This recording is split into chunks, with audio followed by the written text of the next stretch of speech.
এই ভিডিওতে কিছু ইসলামিক উক্তি ও চিন্তা শেয়ার করব, যা আপনার মনকে শান্ত করবে, আপনাকে শক্তি যোগাবে আর হতাশা থেকে ফিরিয়ে আনবে ইনশাল্লাহ।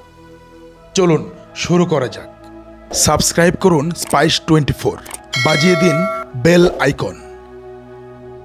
রাসূলুল্লাহ বলেছেন, যে ব্যক্তি আল্লাহর উপর ভরসা রাখে আল্লাহ তার জন্যে যথেষ্ট। সূরা আত-তালাক আয়াত 3। আমরা অনেক সময় দুনিয়ার চিন্তায় ঘুরে যাই, কিন্তু যদি সত্যি আল্লাহর উপর নির্ভর করি তাহলে ভয় কিসের? যা আমাদের জন্য লেখা আছে তা আল্লাহ আমাদের কাছেই পৌঁছে দেবেন, শুধু বিশ্বাস রাখো। আরেক হাদিসে এসেছে, যে মানুষের প্রতি দয়া করে না আল্লাহ তার প্রতি দয়া করেন না। এই কথাটা মনে রেখো। যত কষ্টেই থাকো না কেন অন্যের প্রতি সদয় থাকো। হয়তো তুমি একটা ভালো কথা বললে কারো মনে কষ্ট কমে যাবে, আল্লাহ তাতে বরকত দিবেন। কোরআনে আল্লাহ বলেছেন, অবশ্যই কষ্টের পরেই আসে সহজতা। সূরা ইনশিরাহ আয়াত 5। এই আয়াতটা একবার মন দিয়ে ভেবো। তুমি যত কষ্টেই থাকো তারপরেই সহজতা আছে।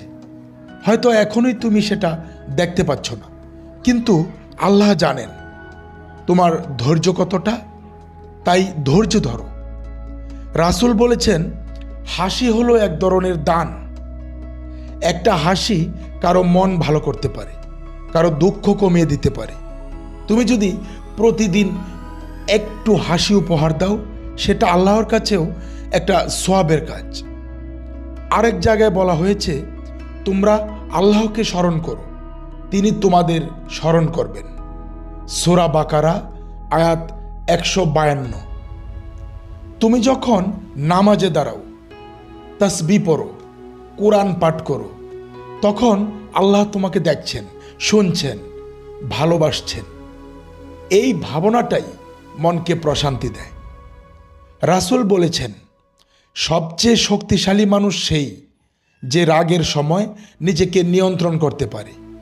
তাই যখন তুমি রাগ করবে একটু থেমে যাও।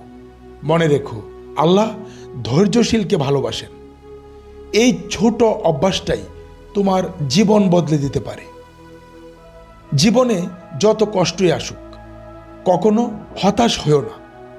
আল্লাহ তোমাকে দেখছেন, তোমার প্রতিটি দোয়া শুনছেন।